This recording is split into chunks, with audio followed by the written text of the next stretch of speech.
morning, everyone. My name is Kim Maybon, and I am the board chair for the Corona Chamber of Commerce and owner of Creative by Design. Today is a great day, and we have some important updates ahead, and we appreciate you taking time to join us. As all our weekly calls are informative, we continue to assist you in creating vision and bring a variety of speakers and topics. I will be sharing today's agenda with our president and CEO, Bobby Spiegel. Bobby? Thank you so much, Kim. I so appreciate everyone plugging in today. Our sponsor today is CNC Development. That is a full-service real estate development company with over 30 years of trusted experience. CNC works closely with the various cities, with their staff to effectively utilize and leverage available funds to meet the affordable housing production requirements, as well as to achieve redevelopment goals relating to neighborhoods and specific properties. They are committed to the enhancement of the communities in which they build by promoting superior architectural aesthetics and economic vitality, and by active participation in community service and affairs. We thank the team over at CNC Development for sponsoring today's meeting. Kim? Thank you, Bobby. A reminder to please use the chat button to ask any questions. Send your questions to the chamber host and we will verbally ask them at the appropriate time. Back to you, Bobby. Thank you so much, Kim. And I would like to just give a quick shout out to some of the people that are on the call today. Of course, our chair of our legislative platform, of which this whole program of the Corona Chamber Business Briefing is put together, is former state assembly member, former city mayor for the city of Corona, and council member, but most importantly for me, a business owner of 45 years, and that is Jeff Miller. And Jeff is on the call, and he's behind the scenes kind of making everything happen as far as having various things taking place and providing these updates every single week. And we appreciate you, Jeff. Thank you for your commitment to the chamber and to serve the business community. As well, we also have Pete Cervantes with the Riverside County Office of Education, and he has been plugged into this program for a number of years. And I just appreciate him being part of our chamber and being on the call today. And the president of Norco College is Dr. Monica Green, and she's a tremendous asset for us. We're so grateful that she has taken time out of her schedule to be on the call. And representing the Office of Assemblywoman Sabrina Cervantes is Rachel Gonzaga, who is also on the call today. So we're so grateful for these elected officials to carve time out of their schedules as well, or their representatives to be on these calls. Today, we've got a full agenda of things. I'm going to give you a quick 90-day review of things that we should be expecting. The next slide, if you could, will be all about our August 5th meeting, which will be a training that is set up here at the office. I'm sorry, this one is a private one for 8 to 10 people, and that will be done with two individuals, Paul Webb and Jeff Brandeis. Individually, this could be about a $350 course, but for non-members, we're charging $199, and for members, it's a $75 investment. The one-day class that you will go through during this time frame will be an education orientation. This will last quite a bit longer because they will go through the next 8 weeks, set up private one-on-one counseling with you to hold you accountable, to help you hit some goals and some targets. They have helped me tremendously. People always ask, well, how do you guys get so much done at the chamber? A lot of that goes to the attributed to Paul Webb and to Jeff Brandeis.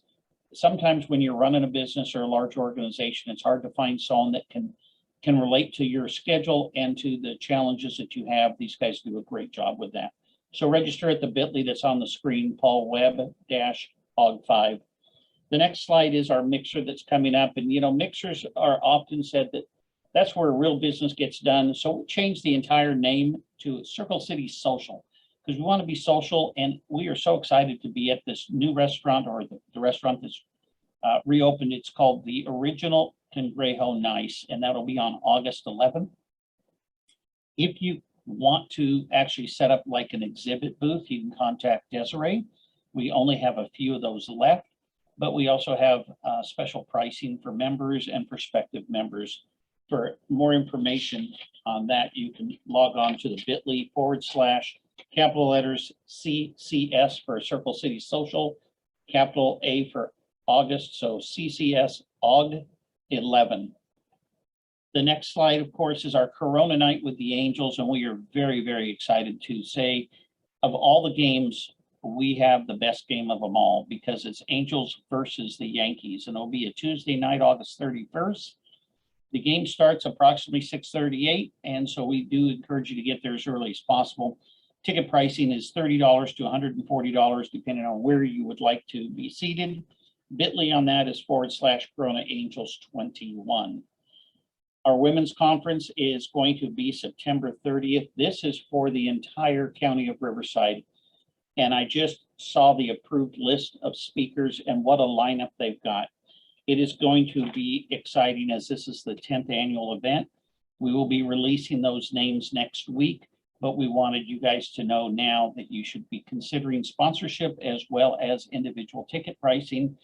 That ticket pricing will not be accessible at least for another month, but the sponsorships we're obtaining right now. Go to mychamber.org/WLC to learn more. And of course, membership is a critical component with us. And I'm going to outreach because I believe pretty much everyone on the call right now are members. So I want you to think of people that you do business with, people that you write checks to, vendors, maybe neighboring businesses, friends that own businesses. Ask them if they're part of the Corona Chamber of Commerce. And if they're not, we would ask that you outreach to Robert Yanez, who will be able to assist them in finding their niche and their opportunity to become affiliated with our chamber family.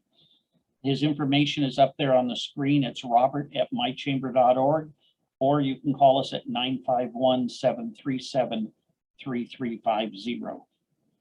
Again, the chamber provides these talks and the weekly event that Jeff Miller and team put this together. And we're so grateful for all of you plugging in. And for those that are listening to the recorded message, I often say that we kind of like a complete salad bar with various different items on it. It's like a smorgasbord, and the chamber offers multiple different opportunities. Pick and choose whatever works for you. Ask us questions, and we want to ask you how we can help better your business. We're here as a resource for you. And again, I thank you all for plugging in today. I'm going to turn it back on over to you, Kim.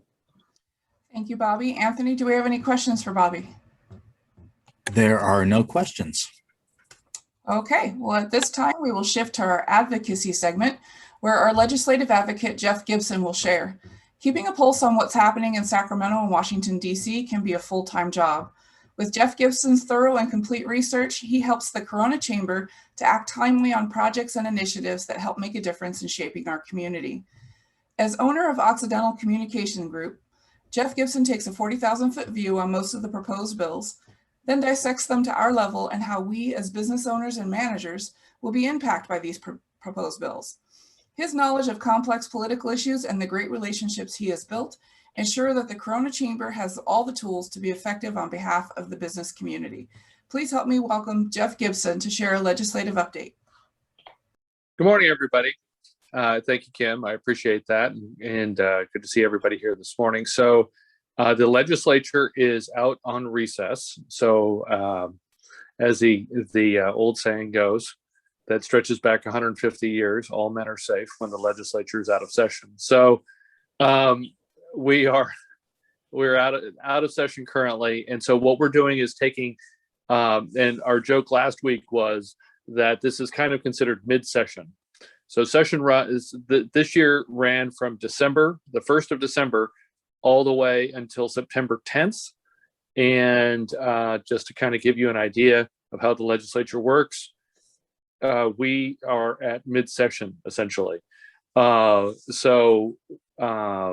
We're going to be updating you on all the different bills that we've been tracking, the good work that you guys have been doing each week, and the fairly substantial success level that we've been having. So let's just jump into it. Last week, we had 6 different bills we looked at.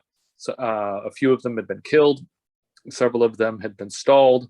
This week, we're looking at 4 major bills each in their own way has made a very good turn for us. The first is SB 213, which would have expanded workers' compensation. And we talked about this pretty substantially when we talked about it when we took an opposed position. But the idea was to expand workers' compensation to have a 4-year wait period after someone had left, to include soft tissue injuries that could happen after people had left. If someone 6 years down the road caught cancer that could not be related to any other cause, it would be presumed that it had happened while they were in your employment. And so there were a number of different issues that bill has stalled. Now, to explain this position, that is a good position to be in. It's not the best, because each legislative session is 2 years. So a bill that stalls this year can be taken up in its current form next year.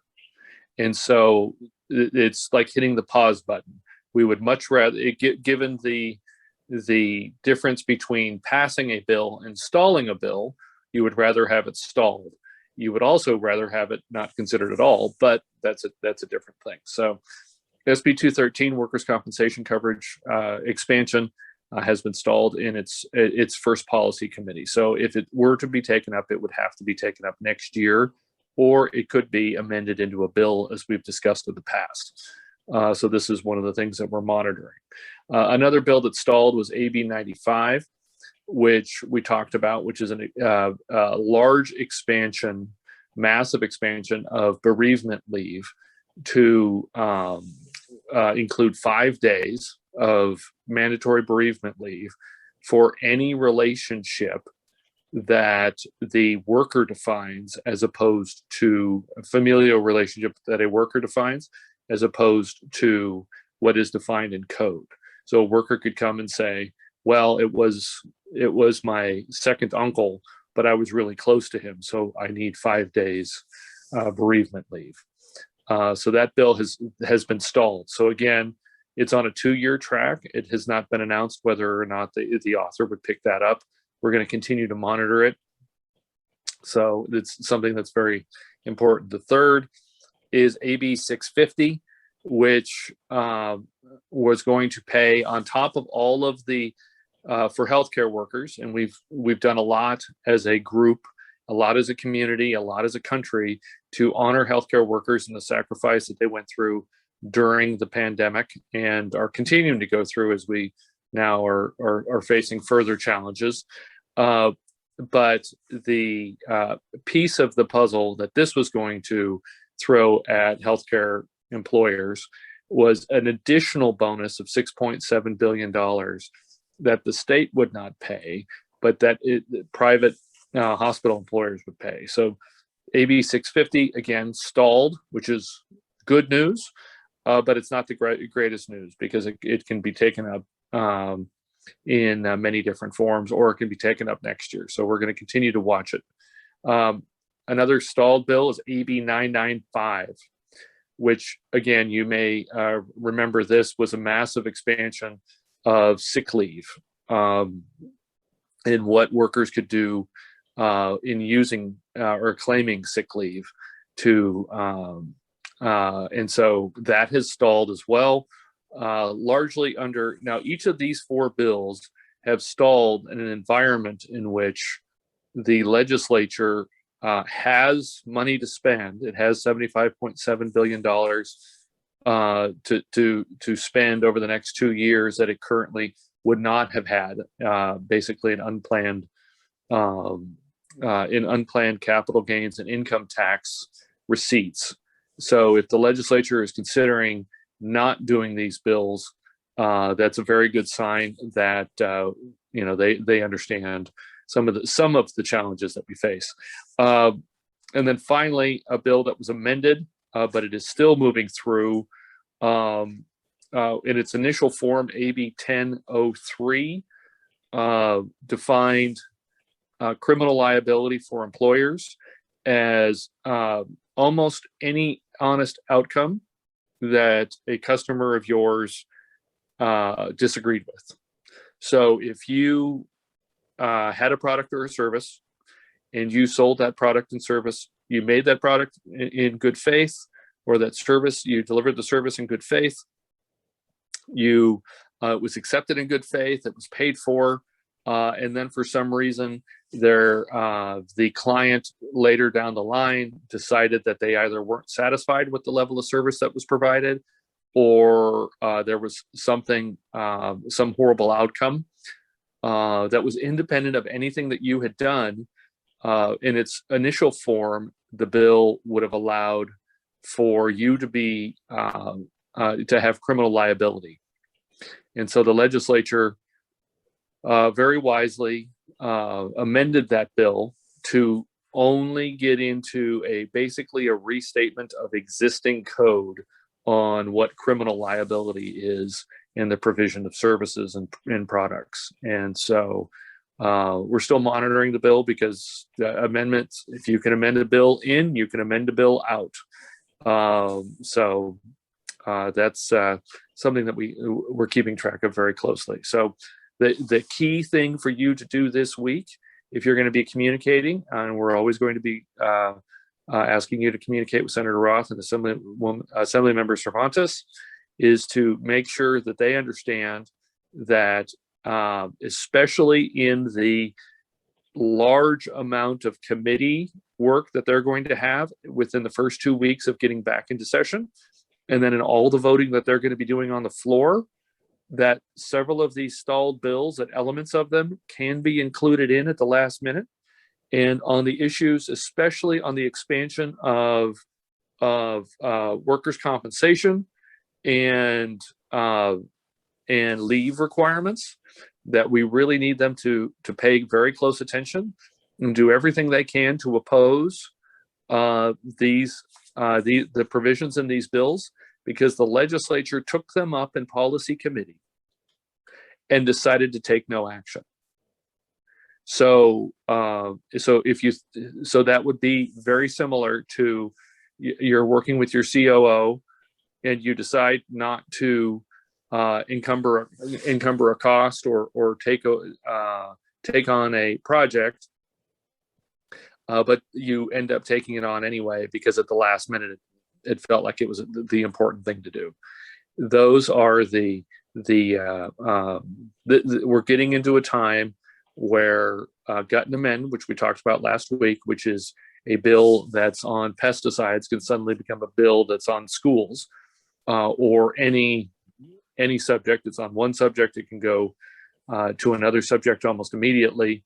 This is the season, the silly season for those types of items. So in any case, that's what we're looking for. That's the help that you can provide in speaking with Assemblymember Cervantes and Senator Roth.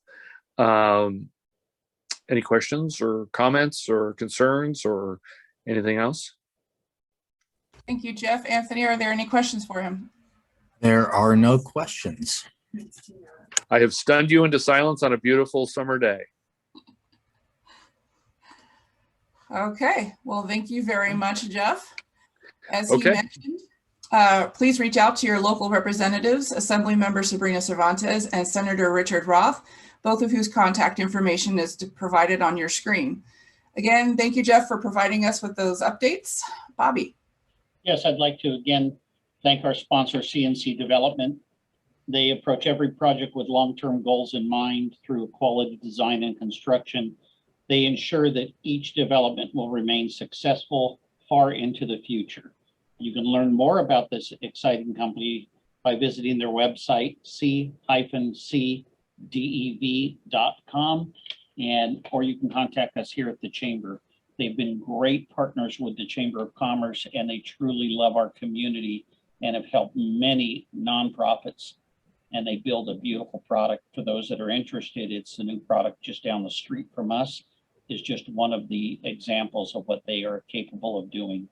And with that, I just want to thank each and every one of you for being on our call. We did reformat everything to do this all in a 28-minute or less time frame, and we've accomplished that, but I'm going to turn it back over to you, Kim, to close it out. Thank you, Bobby. If you would like to sponsor a future business briefing, please contact the Chamber. Register now to join us next Wednesday, July 28th for more advocacy news. Thank you everyone for attending. Our meeting is adjourned.